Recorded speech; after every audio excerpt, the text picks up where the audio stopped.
Assalamualaikum warahmatullahi wabarakatuh. Kembali lagi di segmen Intip Bintoro, inspirasi dan tips ala Bintoro. Intip-intip, intip terus.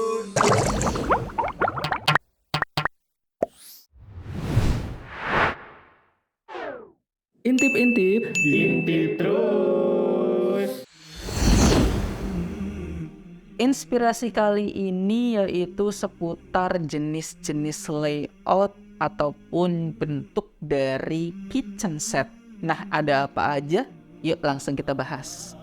Yang pertama, kitchen set single line, di mana jenis ini, single line ini yang artinya satu garis, dia memanfaatkan satu sisi saja dari bagian dapur, dinding dapur gitu ya teman-teman ya. Ini cukup sederhana dan cukup mudah untuk menempatkan tata letaknya atau layoutnya, karena hanya memanfaatkan satu garis saja. Nah, jenis layout ini sangat cocok untuk digunakan buat teman-teman yang dapurnya minimalis atau tidak terlalu luas. Tapi usahakan untuk top table-nya, lebar dari top table-nya itu minimal 60 cm, sehingga tetap nyaman digunakan. Selanjutnya kitchen set double line, dimana kalau tadi single line kan hanya satu, memanfaatkan satu dinding dapur. Double line ini dia memanfaatkan dua dinding dapur yang tetap berhadapan. Jadi di tengah-tengahnya itu ada semacam koridor gitu ya teman-teman ya. Nah, karena dia berhadapan, maka pembagiannya akan efektif untuk mungkin ada dapur keringnya dan ada dapur basahnya. Sehingga pembagian yang seperti ini akan memudahkan teman-teman dalam menata bagian mana yang harus diletakkan di bagian-bagian yang kering dan bagian mana yang harus diletakkan di bagian-bagian yang basah gitu. Selanjutnya kitchen set berbentuk L.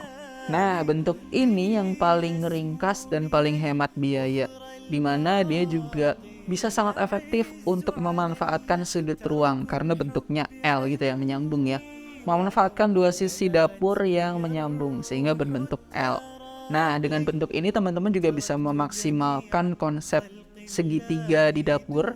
Jadi antara tempat untuk menaruh makanan yaitu kulkas gitu yang menaruh bahan-bahan makanan, mencuci bahan-bahan makanan, dan memasak bahan-bahan makanan. Nah, ini dengan bentuk L maka akan sangat mudah untuk melayout segitiga di dapur sehingga kerja kita akan semakin efektif. Dan jenis yang terakhir yaitu kitchen set berbentuk U. Jadi kalau misal tadi L, maka kita tambah satu sisi dapur lagi sehingga dia bentuknya U.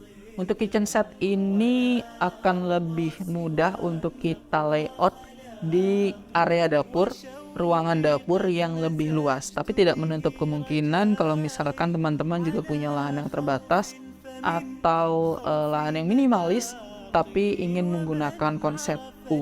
Yang penting dia ada 3 sisi dapur yang bisa kita manfaatkan sehingga akan tercipta bentuk U. Nah, konsep dari bentuk U ini juga sangat mudah untuk kita melayout segitiga di dapur yang tadi. Jadi misalkan sisi bagian yang pertama untuk menaruh makanan gitu ya, menaruh bahan-bahan makanan, menyimpan bahan-bahan makanan. Kemudian sisi yang selanjutnya yaitu kita untuk mencuci bahan-bahan makanan, dan sisi yang selanjutnya untuk memproses, memasak bahan-bahan makanan tersebut. Oke teman-teman, tadi kita sudah jabarkan beberapa jenis layout ya atau bentuk dari kitchen set itu sendiri yang bisa teman-teman bangun di rumah teman-teman, yang bisa teman-teman atur gitu ya di bagian dapur dari rumah teman-teman. Tapi gimana sih tips untuk melayoutnya atau memilih jenis layout yang teman-teman paling nyaman di rumahnya? Tips untuk memilih gimana sih yang bagus itu kitchen set, layout kitchen set yang bagus itu gimana? Yuk langsung aja kita bahas. Tips yang pertama, teman-teman jadikan wastafel sebagai acuan. Jadi yang harus teman-teman layout terlebih dahulu, yang harus teman-teman letakkan terlebih dahulu, rancang dulu letaknya di mana, itu wastafel. Teman-teman bisa jadikan wastafel sebagai acuan karena ini kan istilahnya proses di tengah antara segitiga dapur tadi ya, antara dia bahan yang belum jadi, yang masih kita taruh, yang masih kita simpan, kemudian kita cuci, kemudian kita masak. Nah, wastafel ini kan menjadi bagian yang di tengah. Jadi usahakan teman-teman taruh dulu wastafelnya ini, letakkan terlebih dahulu, layout terlebih dahulu wastafelnya. Kemudian ini bisa menjadi acuan untuk menaruh proses sebelumnya dan proses setelahnya. Nah, gitu. Jadi gampangnya kalau misalkan wastafel ini sudah diletakkan, jadi kita tahu nih dari acuan ini di mana kita bisa menaruh bagian untuk menaruh makanan, untuk kita menyimpan makanan seperti kulkas misalnya atau kabinet-kabinet. Kemudian bagian mana yang kita letakkan selanjutnya untuk memproses makanannya atau menyajikan makanannya, seperti kompor misalkan, atau mungkin ovennya misalkan, atau mungkin bagian area penyajiannya gitu ya, bisa jadi tempat makannya misalkan. Jadi wastafel ini bisa menjadi acuan yang paling baik ketika kita melayout desain kitchen set. Selanjutnya, pastikan jarak antara proses-proses tadi itu dalam jarak yang nyaman gitu ya. Jadi tidak terlalu sempit, tidak terlalu dekat, ataupun tidak terlalu jauh gitu ya. Kalau misalkan kita sudah menempatkan tadi sesuai dengan acuan, sesuai dengan langkah-langkah mana yang kita tempatkan terlebih dahulu, nah pastikan jaraknya ini aman gitu ya, atau nyaman, atau tidak terlalu jauh atau tidak terlalu pendek. Misalkan kita menggunakan kitchen set yang single line, ternyata dia jaraknya jadinya terlalu pendek-pendek nih. Nah, mungkin kita bisa ubah konsepnya menjadi konsep yang double line atau mungkin yang L, sehingga jaraknya menjadi lebih nyaman lagi. Seperti itu teman-teman.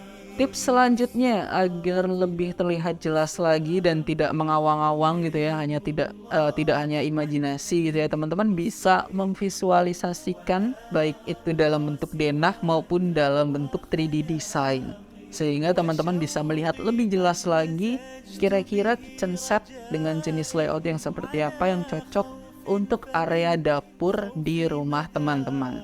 Nah, buat teman-teman yang bingung, mungkin teman-teman bisa lihat referensi-referensi terlebih dahulu gitu ya. Kira-kira gambar denah atau gambar 3D visual dari kitchen set itu seperti apa sih? Tapi kalau misalkan masih bingung, teman-teman nggak perlu khawatir. Teman-teman bisa langsung hubungi Bintoro Architect. Karena insya Allah kita handal untuk membuat 3D visual maupun denah dari kitchen set yang akan teman-teman bangun. Begitupun dalam desain, sehingga jenis layout yang teman-teman pilih menjadi layout kitchen set yang paling efektif, yang paling nyaman untuk teman-teman gunakan di kemudian hari. Itu dia teman-teman berbagai jenis layout kitchen set yang bisa teman-teman gunakan, teman-teman layout, teman-teman atur di area dapur di rumah teman-teman. Semoga menginspirasi, dan kalau misalkan teman-teman masih punya pertanyaan seputar mungkin inspirasi-inspirasi lainnya, teman-teman bisa langsung tulis di kolom komentar di bawah.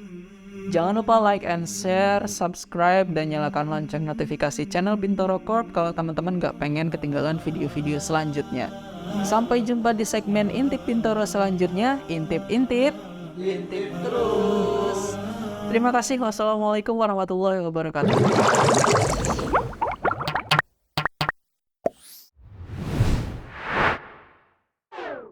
Intip-intip, intip terus.